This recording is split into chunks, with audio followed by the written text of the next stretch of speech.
नमस्कार साथियों, स्वागत है आप सभी का आपके अपने YouTube चैनल पर। दोस्तों, आज का ये वीडियो डेडिकेटेड है एसएससी सीपीओ फिजिकल के ऊपर। कैसे हम 1600 मीटर की तैयारी करें, कैसे हम अपने लॉन्ग जंप, कैसे हाई जंप को इम्प्रूव करें। साथ ही साथियों हम इस वीडियो में डिस्कस करेंगे कि एसएससी सीपीओ के फिजिकल की क्या एक्सपेक्टेड डेट हो सकती है साथियों। क्योंकि अभी तक जो सबसे बड़ा डाउट था सीपीओ स्टूडेंट्स का वो ये था कि रिजल्ट कब तक आएगा। अभी रिजल्ट आ चुका है, लेकिन अब सबसे बड़ा डाउट बना हुआ है कि इसका फिजिकल कब तक कंप्लीट कराया जा सकता है। क्योंकि जून में एग्जाम हुए थे इसके, तब से लगातार उसके पहले से भी और उसके बाद से भी बहुत सारे स्टूडेंट इसके फिजिकल की प्रिपरेशन कर रहे हैं। क्योंकि इसका फिजिकल बहुत आसान भी नहीं होता है, तो इसके लिए अच्छी खासी प्रैक्टिस की जरूरत होती है, जिसकी तैयारी काफ़ी दिनों से चल रही है। तो आज की इस वीडियो में हम लोग यही डिस्कस करेंगे कि इसका फिजिकल कब तक हो सकता है। इसके अलावा हम 1600 मीटर रेस की प्रिपरेशन कैसे करें, क्या स्ट्रेटजी होनी चाहिए कि हम कम टाइम में मैक्सिमम आउटपुट दे सकें, अपना मैक्सिमम एफर्ट लगा सकें। इसके अलावा हमारा हाई जंप जिसमें मैक्सिमम बच्चे डिस्क्वालीफाई होते हैं या फिर बाहर कर दिए जाते हैं, उसके लिए क्या हमारी स्ट्रेटजी होनी चाहिए, कैसे हमको जंप लगाना है, क्या चीज़ हमको ध्यान रखनी ताकि इंजरी भी ना हो, क्योंकि ये बहुत ज़्यादा क्रूशियल टाइम है। और तीसरा है हमारा लॉन्ग जंप। इसके अलावा शॉर्ट पुट होते हैं और 100 मीटर स्प्रिंट होता है, जो कि काफ़ी ज़्यादा आसान होता है। तो दोस्तों, आज की इस वीडियो में सबसे पहले हम डिस्कस करेंगे कि हमारा 1600 मीटर का जो रेस होता है उसकी तैयारी हमको कैसे करनी चाहिए। जब हम 1600 मीटर रेस की बात करते हैं साथियों, तो इसमें बहुत ज़्यादा स्टेमिना की बात आ जाती है।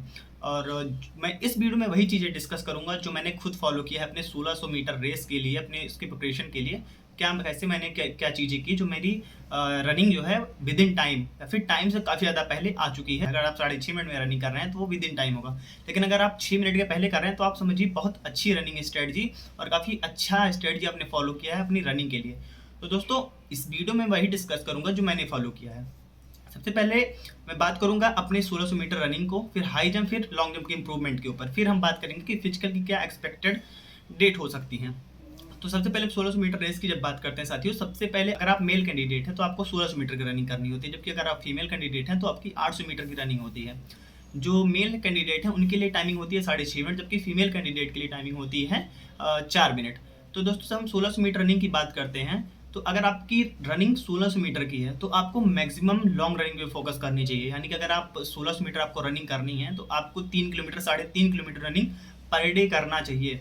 इससे क्या होगा, आपका स्टेमिना बूस्ट होगा। सबसे ज़्यादा जो जरूरी चीज़ होती है रनिंग बेहतर करने की, वो होती है लॉन्ग रनिंग। बिना लॉन्ग रनिंग किए आपका स्टेमिना नहीं बूस्ट होगा और बिना स्टेमिना के आप भाग नहीं पाएंगे। क्योंकि जब हम भागने की कोशिश करते हैं तो थोड़ी दूर तो हम भागते हैं, 1-2 राउंड लगा लेते हैं, लेकिन जब वहीं 4 चक्कर मारने की बात आती है, 1600 मीटर उसी कांस्टेंट स्पीड में विद इन टाइम लगाने की बात आ जाती है, तो हम टूट जाते हैं, हमारी सांसें भर जाती हैं और सांस फूलने लगती है, हम रुक जाते हैं। उसके लिए जरूरी है आपका स्टेमिना बूस्ट होना। स्टेमिना कैसे बनेगा, वो लॉन्ग रनिंग से ही बूस्ट होगा। स्टेमिना बनाना बहुत जरूरी है। लॉन्ग रनिंग जब आप करेंगे, अब अगर आप फीमेल कैंडिडेट हैं, आपकी 800 मीटर की रनिंग है, तो आपको per day at least 2.5 kilometre running करनी चाहिए। अगर आप 2.5 किलोमीटर रनिंग डेली करेंगे तो आपको 800 metre running within time करने में कोई प्रॉब्लम नहीं होगी।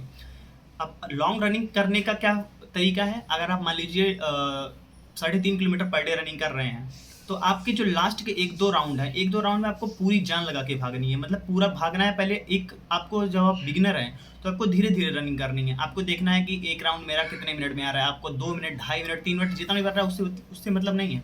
आपको लॉन्ग रनिंग करनी है, लेकिन धीरे धीरे उसमें इंप्रूवमेंट करने की कोशिश करनी है।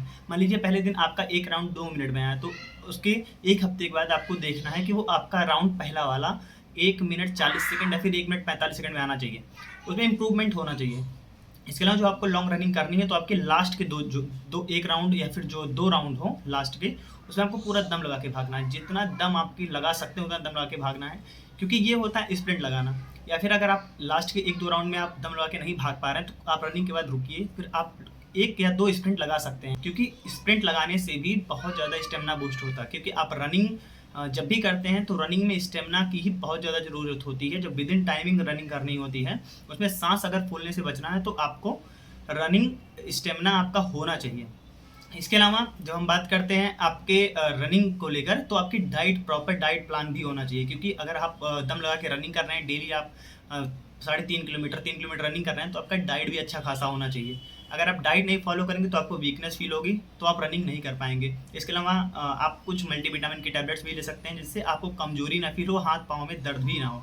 क्योंकि रनिंग में पूरा बॉडी का समझिए एक्सरसाइज होता है, एक तरीके से पूरी बॉडी का वार्म अप होता है, अच्छी खासी एक्सरसाइज मानी जाती है। एक चीज़ जो सबसे ज़्यादा इंपॉर्टेंट होता है, ये बहुत बड़ा डाउट है कि हमको रनिंग करते समय नाक से सांस लेना चाहिए या फिर मुंह से। आप कोशिश करिए रनिंग करते टाइम कि आप नाक से सांस लेने की कोशिश करें। जब तक आप नाक से सांस लेकर दौड़ सकते हैं, भाग सकते हैं, तब तक आप भागने की कोशिश कीजिए कि आप नाक से ही सांस लें। लेकिन जब आपको ऐसा लगे कि मैं टूटने वाला हूँ, मेरा सांस भरने वाली है, मैं रुक जाऊंगा, आप तुरंत नाक और मुंह दोनों खोल दीजिए। बहुत सारे एस्पिरेंट ऐसे भी हैं, मैंने देखा है कि वो मुंह से ही सांस लेते हैं स्टार्टिंग से ही। तो ये अपने अपने बॉडी के ऊपर डिपेंड करता है, लेकिन मेरी जो स्ट्रेटजी है कि मैं नाक से ही सांस लेने की कोशिश करता हूँ जब तक मैं भाग सकता हूँ। इसके अलावा जब मुझे लगता है कि अब मैं टूट जाऊंगा, मैं खड़ा हो जाऊंगा, तो तुरंत मैं अपना नाक और मुंह दोनों से सांस लेने लगता हूँ और दोनों से छोड़ने लगता हूँ। कि आप जान रहे हैं कि जब हम एक पेस में भागते हैं, एक स्पीड में भागने की कोशिश करते हैं, तो हमारे नाक से उतना सांस नहीं मिल पाता जितना हमारी बॉडी को चाहिए। तो आप नाक और मुंह दोनों से सांस लीजिए और दोनों से छोड़िए। 1600 मीटर रनिंग के लिए मैंने बताया आपको, मैं फिर से रिपीट करता हूँ कि लॉन्ग रनिंग पे फोकस कीजिए। जितना आपको रनिंग जरूरी है वहाँ पे, जितना आपकी डिमांड है 1600 मीटर 800 मीटर, उसका आप 2 गुना भागिए डेली। लास्ट के 1-2 राउंड आपको स्प्रिंट लगाना है। इसके अलावा प्रॉपर डाइट फॉलो करनी है। इसके अलावा आपको जो कोशिश करनी है आपको कि आप पे स्टेमिना बनाना है। सबसे पहले अगर आप बिगिनर हैं तो आप पहले कोशिश कीजिए कि आप लॉन्ग रनिंग अपना स्टेमिना बूस्ट कीजिए, उसके बाद फिर आप टाइम लगा के स्टार्ट कीजिए रनिंग करना। दोस्तों दूसरा जो सबसे इंपॉर्टेंट पॉइंट होता है वो होता है हाई जंप, जिसमें मैक्सिमम बच्चे डिस्क्वालीफाई कर दिए जाते हैं। हाई जंप के लिए जो सबसे ज़्यादा जरूरी होता है दोस्तों आपका होती है प्रैक्टिस। हाई जंप की प्रैक्टिस आपको कैसे करनी है, वो आप किसी को ग्रुप को ज्वाइन कर सकते हैं। अगर आपके मान लीजिए आसपास कोई ग्रुप नहीं है तो आप यूट्यूब से वीडियो को भी देख सकते हैं। बहुत सारे फिजिकल एकेडमी यूट्यूब पे चल रहे हैं जिनसे आप टेक्निक सीख सकते हैं। अगर हाई जंप आपको अच्छे से करना है उसके लिए आपको टेक्निक आना बहुत जरूरी है, क्योंकि इसमें इंजरी के भी चांसेस होते हैं। और जैसे कि मैंने आपको बताया कि बहुत क्रूशियल टाइम है, आपको इस टाइम पे इंजरी से बिल्कुल बच के रहना है, क्योंकि अगर इस टाइम पे इंजरी होगी तो बहुत ज़्यादा प्रॉब्लम होने वाली है। क्योंकि आने वाले टाइम में आपकी रनिंग का डेट कभी भी अनाउंस हो सकती है। मैं अभी आगे डिस्कस करूँगा कि क्या एक्सपेक्टेड डेट हो सकती है फिजिकल की। तो दोस्तों इसमें आपकी सबसे ज़्यादा जरूरी होती है प्रैक्टिस होती है। अब प्रैक्टिस आपको कैसे करनी है? प्रैक्टिस दोस्तों आपको अल्टरनेट डेज पे करनी है। डेली आपको हाई जंप और लॉन्ग जंप की प्रैक्टिस नहीं करनी है, क्योंकि अगर आप डेली प्रैक्टिस करेंगे तो इन सारी इवेंट्स में बहुत ज़्यादा इंजरीज के खतरे होते हैं। अगर आपको इंजरी हो गई तो बहुत ज़्यादा दिक्कत होने वाली है। सबसे ज़्यादा जरूरी होता है फिजिकल एक्टिविटी के लिए, वो आपका होता है ग्रुप। अगर आप ग्रुप में कोई ज्वाइन कर लेते हैं, अगर आप ग्रुप में रह के कोई प्रैक्टिस करते हैं तो जल्दी आपके अंदर इंप्रूवमेंट होता है। जो चीज़ आप अकेले नहीं कर सकते आप ग्रुप में बिल्कुल कर सकते हैं। मान लीजिए आप किसी दिन रनिंग करने गए, आपका मन नहीं है रनिंग करने का, अगर आप अकेले रहेंगे तो आप रनिंग नहीं करेंगे उस दिन। लेकिन अगर आप ग्रुप में करते हैं, 10-12 बंदों के साथ करते हैं, तो आपका मन नहीं भी होगा तब भी आप ना चाहते हुए भी 5-6 राउंड आसानी से लगा लेंगे। ये होता है ग्रुप की पावर। तो सबसे पहले आपको कोई ग्रुप ज्वाइन करना है आसपास। अगर आपके कोई ग्रुप नहीं है साथियों, तो आप यूट्यूब से भी टेक्निक सीख सकते हैं। कुछ यूट्यूब चैनल मैं आपको सजेस्ट करूँगा, जैसे स्ट्रेंथ फिजिकल एकेडमी है। आप वहाँ पे जो रोहित सर हैं कोच, वो बहुत बेहतर तरीके से आपकी हाई जंप लॉन्ग जंप की प्रैक्टिस की टेक्निक बताते हैं, आप उसको देख सकते हैं। इसके अलावा मार्कोस फिजिकल एकेडमी है, आप ये सब सारी चीज़ें यहाँ से देख सकते हैं। मेरा हाई जंप की प्रैक्टिस जब नहीं हो रही थी साथियों, तो मैं तो फिलहाल एकेडमी ज्वाइन किया हूँ। तो वहाँ पे कोच सर ने मुझे सजेस्ट किया, मुझे टेक्निक बताया और मेरी हाई जंप होने लगी। आप सबसे पहले हाई जंप अगर आपकी नहीं हो रही है, आपको कोशिश करना है कि आप 3 फीट से स्टार्ट करिए हाई जंप करना। अगर आप 3 फीट, 3.5 फीट, फिर इस तरीके से 3-9 लगाइए, फिर आप 4 फीट पे जाइए। अगर आप डायरेक्ट 4 फीट कूदने की कोशिश करेंगे तो आपको दिक्कत होने वाली है। तो आप कोशिश करिए सबसे पहले 3 फीट कूदिए, फिर 3.5 फीट, 3-9 फिर 4 पे जाइए। इससे आपका क्या होगा कि आपका मोरल इन्हेंस होगा कि आप 3 फीट कूदे, फिर 3.5 फीट कूदे, 3-9 तक जाने लगे तो 4 आसानी से आप कर ले जाएंगे। अब हम बात करते हैं लॉन्ग जंप की। लॉन्ग जंप में साथियों इंजरी के मैक्सिमम चांसेस होते हैं। बहुत सारे बच्चे जो लॉन्ग जंप करते हैं उनके पैर कभी मुड़ जाते हैं या फिर कहीं झटका लग जाता है, तो उससे रनिंग में बहुत ज़्यादा इफेक्ट पड़ता है। लॉन्ग जंप के लिए आपका जो मेन चीज़ होती है वो आपका होती है साथियों आपकी रनिंग। आप जितने पेस से, जितने खींच कर रनिंग करके आएंगे और उतनी दूर आप जाकर गिरेंगे जंप लेने पे साथियों। तो आपको मैक्सिमम जो फोकस करनी है लॉन्ग जंप के लिए वो रनिंग पे करनी है। जितनी बेहतरीन आपकी रनिंग होगी उतनी बेहतरीन आपकी लॉन्ग जंप होगी। लेकिन इसकी भी कुछ टेक्निक्स होती हैं, वो टेक्निक्स आप यूट्यूब पे जाके देख सकते हैं। यूट्यूब पे बहुत सारी वीडियोस अपलोडेड हैं जो फिजिकल एकेडमी मैंने आपको बताया, आप वहाँ से देख सकते हैं। आपकी हाई जंप लॉन्ग जंप के लिए बहुत बेहतरीन टेक्निक्स वहाँ पे बताई गई हैं, जिससे आपको इंप्रूवमेंट होगा। रनिंग के लिए मैंने आपको बताया साथियों, जो मैं खुद फॉलो करता हूँ मैं वही आपको बताया हूँ। हाई जंप के लिए आपको 3 फीट, 3.5 फीट, 3-9 फिर आपको 4 पे जाना है। इससे आपका मोरल इनहेंस होगा। टेक्निक्स के लिए आप मैंने 2 यूट्यूब चैनल बताया, आप उनको फॉलो कर सकते हैं। इसके अलावा अल्टरनेट डेज पे प्रैक्टिस करनी है, चाहे लॉन्ग जंप हुआ चाहे हाई जंप हुआ। अगर आपकी नहीं बन रही है तो आप अल्टरनेट डेज पे उनको प्रैक्टिस कीजिए, डेली मत कीजिए, क्योंकि इंजरी के चांसेस बहुत ज़्यादा हैं।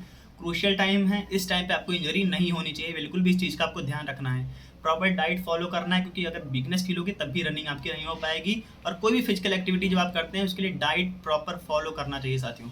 अब दोस्तों आते हैं जो सबसे इंपॉर्टेंट एस्पेक्ट है हम इस वीडियो का कि फिजिकल की एक्सपेक्टेड डेट क्या हो सकती है साथियों। आप लोगों ने देखा होगा कि अभी एसएससी जीडी के जो फिजिकल का डेट है वायरल हो रहा है कि 23 सितंबर से लेकर 6 नवंबर तक इसके फिजिकल हो सकते हैं। फिलहाल अभी एसएससी ने कोई भी ऑफिशियल नोटिस नहीं दिया है कि 23 सितंबर से इसके फिजिकल स्टार्ट होने वाले हैं। अभी एसएससी ने बस इतना ही कहा है कि एसएससी जीडी का जो आपका फिजिकल है और मेडिकल और डॉक्यूमेंट वेरिफिकेशन तीनों चीज़ें एक साथ होने वाली हैं। अभी बस इतना ही हुआ है क्योंकि ऑलरेडी जो एग्जाम हुआ था एसएससी जीडी का फरवरी मार्च के महीने में हुआ था, अभी बहुत लेट हो चुका है। तो उसी टाइम को कम करने के लिए ये सारे इवेंट्स को एक साथ कराया जा रहा है क्योंकि ताकि कम से कम टाइम यूज किया जा सके और इसका जो है रिजल्ट जल्दी से जल्दी डिक्लेयर किया जा सके साथियों। तो इसीलिए सारे इवेंट्स को एक साथ कराया जा रहा है। लेकिन अभी जो चीज़ें सामने निकल के आ रही हैं कि एसएससी जीडी का फिजिकल 23 सितंबर से स्टार्ट होने वाला है। अगर 23 सितंबर से एसएससी जीडी का फिजिकल स्टार्ट हो जाता है तो बहुत ज़्यादा चांसेस हैं कि अक्टूबर के मंथ में सीपीओ के फिजिकल से रिलेटेड चाहे कोई नोटिस आए या फिर सीपीओ का फिजिकल अक्टूबर के मंथ में स्टार्ट हो जाए, जो एक्सपेक्टेड है, जो कि बहुत सारे यूट्यूब चैनल आपने देखा भी होगा। सारे टीचर्स और बहुत सारे लोग जो अभी ऑलरेडी ड्यूटी में भी हैं सीपीओ के जरिए, तो वो लोग भी बता रहे हैं कि अक्टूबर के मंथ में फिजिकल स्टार्ट हो सकता है या फिर चाहे कोई नोटिस ही आए सीपीओ के फिजिकल को लेकर। लेकिन दोस्तों ये सारी चीज़ें बस एक्सपेक्टेड है, बस एक अनुमान के बेसिस पे, कोई ऑफिशियल नहीं है कि सीपीओ का फिजिकल अक्टूबर के मंथ में स्टार्ट हो सकता है या फिर कोई नोटिस आ सकती है इसको लेके। इसके अलावा दोस्तों जो हम सीपीओ के फिजिकल की बात करते हैं साथियों, तो आप लोग सोच रहे होंगे कि अभी तो सीजीएल का पेपर चल रहा है। सीजीएल का पेपर 26 सितंबर को ख़त्म होगा। इसके बाद आप जान रहे हैं अगले महीने में एमटीएस का एग्ज़ाम भी स्टार्ट होने वाला है। तो अगर हम बात करते हैं तो क्या एग्ज़ाम के बीच में सीपीओ का फिजिकल नहीं हो सकता है दोस्तों?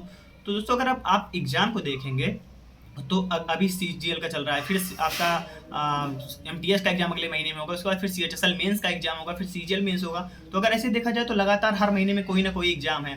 तो ये बिल्कुल गलत बात है कि एग्जाम के बीच में सीपीओ का फिजिकल नहीं हो सकता है। बिल्कुल हो सकता है। सीपीओ का फिजिकल अक्टूबर के मंथ में बहुत ज़्यादा एक्सपेक्टेड है कि इसके फिजिकल हो जाए। कोई एग्जाम चल रहा हो, कुछ भी चल रहा हो, उससे कोई मतलब नहीं, क्योंकि पहले भी ऐसे हो चुके हैं कि कोई एग्जाम चल रहा है उसी के बीच में फिजिकल भी हो रहा है। जिस दिन आपका एग्जाम है उस दिन आप फिजिकल देने अगर नहीं जा सकते हैं तो आप अपनी डेट एक्सटेंड करा सकते हैं, ऐसा भी होता है। इसके अलावा अगर आपको फिजिकल की कोई एक्सपेक्टेड डेट ऐसी लगती है तो आप हमें कमेंट सेक्शन में बता सकते हैं। दोस्तों आप लोगों ने देखा होगा कि 20 गुना बच्चे इस बार सीपीओ के फिजिकल में के लिए पास किए गए हैं। कहीं ना कहीं देखा जाए तो कंपटीशन पिछली बार से, इसके अलावा 2022 के अकॉर्डिंग भी बहुत ज़्यादा है। तो बहुत ज़्यादा एक्सपेक्टेड है कि मेंस के लिए भी कट ऑफ अच्छी खासी जाए। कुछ नोटिस ऐसी भी आ रही है, कुछ सुनने में वायरल चीज़ें ऐसी भी हैं कि सीपीओ की वैकेंसी बढ़ने वाली है। अभी ये बिल्कुल ऑफिशियल नहीं है और मैं इस पर बिल्कुल नहीं कह रहा हूँ कि आप इस पर भरोसा कीजिए, लेकिन अगर वैकेंसीज बढ़ जाती हैं तब तो बहुत अच्छी बात है। अदरवाइज इस बार कॉम्पिटिशन बहुत ज़्यादा रहने वाला है। आप लोग को क्या लगता है, क्या वैकेंसीज बढ़ेंगी? इसके फिजिकल की एक्सपेक्टेड डेट क्या हो सकती है? आप लोग को जो भी आपके ओपिनियन हो हमें कमेंट सेक्शन में जरूर लिखिएगा। मैं फिर आपको बता रहा हूँ ये सारी चीज़ें एक्सपेक्टेड है। फिजिकल की डेट कब तक होने वाली है, अभी जो सबसे बड़ा डाउट है वो फिजिकल के लिए है साथियों। तो आप लोग को अगर कुछ भी आइडिया हो कि फिजिकल कब तक हो सकता है या फिर क्या सीपीओ की वैकेंसी सचमुच बढ़ने वाली है, तो हमें कमेंट सेक्शन में जरूर लिखिएगा। चैनल को सब्सक्राइब कीजिए और भी जो दोस्तों उनको वीडियो को शेयर कीजिएगा। इसके अलावा दोस्तों अगर मेरी वीडियो से आपको जरा भी हेल्प होती हो तो सब्सक्राइब जरूर कर लीजिए और वीडियो को लाइक जरूर किया कीजिए। तो वीडियो को और भी शेयर करिएगा और भी दोस्तों तक जिनको इसकी ज़रूरत है साथियों। और कमेंट सेक्शन में अपनी राय जरूर लिखिएगा। फिर मिलते हैं आगे नई वीडियो में, तब तक के लिए जय हिंद।